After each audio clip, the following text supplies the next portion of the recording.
Nah, galau ini banyak sekali. Ini ketika pensiun tiba, mungkin juga ada yang galau karena harus berhenti bekerja, karena harus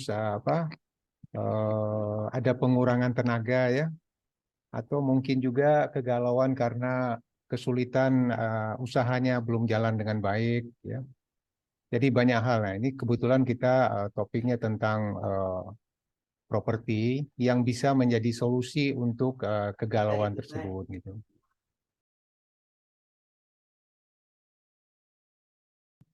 Kalau ada yang mau bertanya silakan Pak. Pak Royan, Pak Budi, Pak Jody, Raymond, kalau ada yang mau tanya silakan.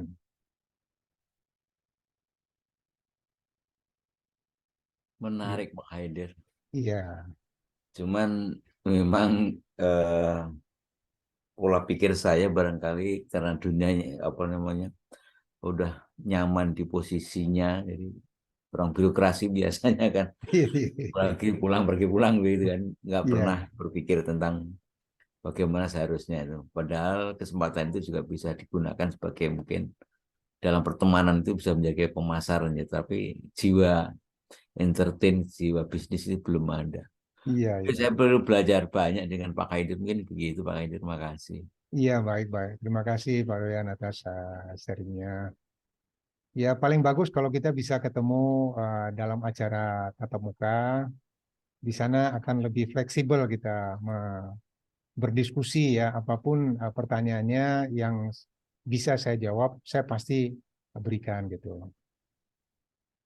Eh, Kalau ada yang lain yang mau tanya silakan. Pak Jody juga terima kasih atas sharingnya. Ya, terima kasih Pak Jody.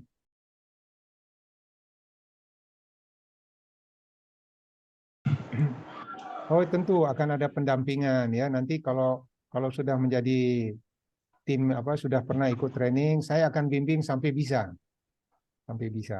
Jadi jangan khawatir tentang itu ya. Ini dari Mas Priyadi di Tangerang.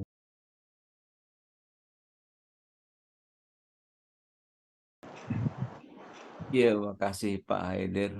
Ya, Mungkin hal ini sebetulnya juga membuka wawasan ya kaitannya dengan aset yang dimiliki iya, supaya punya nilai tambah begitu ya. iya, Cuman iya, barangkali karena kita juga belum punya wawasan pengalaman, ternyata waktu pemilihan tadi itu Pak Haidir yang disampaikan, eh, lokasi maupun perkembangan lingkungan itu kami tidak pernah berpikir gitu kan. iya, iya, Sehingga kita menanamkan aset itu kalau kita ngomongin tentang return investment-nya itu kayaknya kapan baliknya itu nggak balik-balik gitu. Karena memang iya, tanpa perhitungan tentang itu gitu kan. Contoh iya, iya, barangkali iya, ada sebidang lahan gitu kan di daerah mungkin ya mungkin dekat dengan daerah wisata tapi memang lokasinya kurang begitu menguntungkan karena posisi itu ada di bawah dan tidak ada akses gitu. Kami dulu iya, tidak berpikir tentang hal-hal yang seperti itu. Yang penting kita punya properti gitu kan. iya, Nah, sekarang pas berpikir, loh, ternyata NJOP-nya sekarang udah begitu tingginya. iya, Pas iya, tanya di lingkungannya, loh, ternyata harganya di samping udah pasarnya udah tinggi gitu kan. iya, iya, iya, Cuman memang dari lokasi itu yang membuat kita akan sulit membuat nilai tambah. Karena memang akses jalan yang paling utama itu kurang menguntungkan gitu loh. oke, Sehingga ya mau tidak mau investasi yang kami tanamkan ya cuma tanam pohon iya, iya, iya, iya, iya, supaya nilai iya, tambah begitu kan. iya, Gitu. iya, iya, Udah satu lagi yang saya katakan tadi sepertinya kami tidak pernah berpikir bagaimana kalau menginvestasikan itu modal bisa cepat balik gitu kan. iya, iya, Ternyata waktu kita ya bidang tanah itu mungkin tanah garapan ya kayak apa namanya sawah mhm, itu ya iya, sawah. Ternyata operasional hariannya itu lebih tinggi daripada kita belum tahu apa mengolahnya kan iya, daripada iya, iya, hasilnya itu lebih tinggi operasionalnya gitu kan. iya, iya, Nah iya, itu barangkali yang kira-kira bagaimana menyiasati hal seperti itu gitu. Itu Pak Adirwin. Terima iya, kasih. iya, iya, iya. Ya memang begitu Pak. Saya pun Saya saja yang sudah di sektor properti begitu lama juga kejebak juga, Pak. Jadi saya membeli kebun sawit, Pak, di Kalimantan Timur.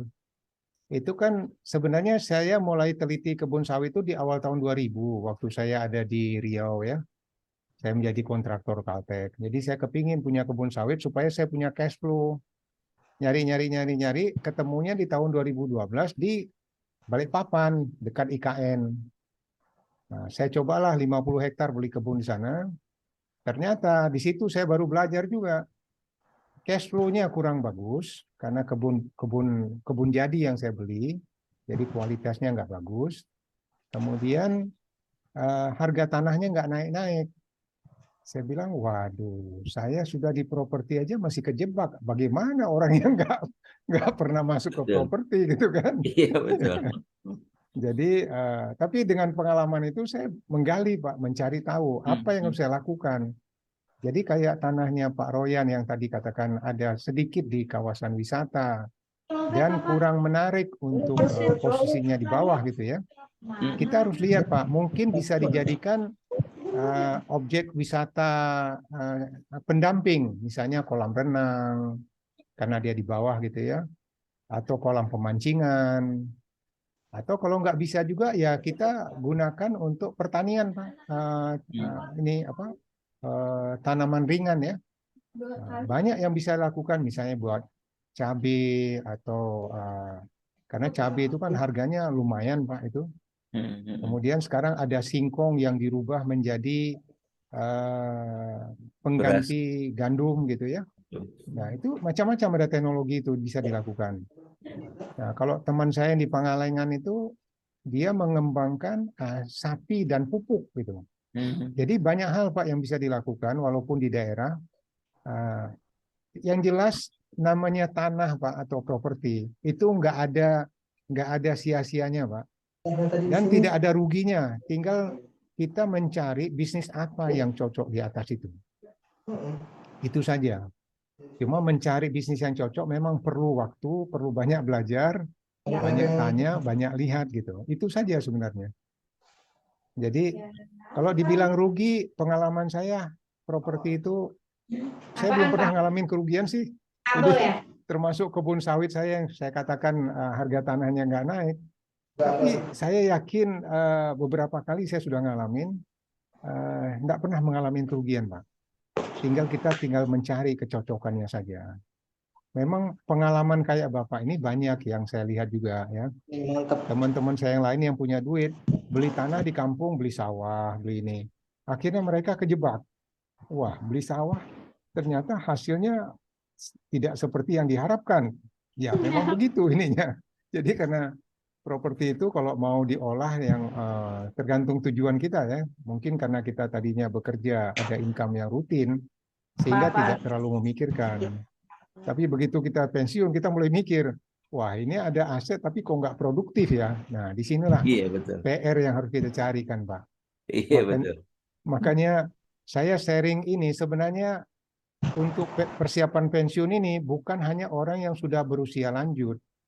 Justru dari hari pertama kita kerja, kita sudah harus berpikir untuk persiapan pensiun. Itu lebih baik gitu.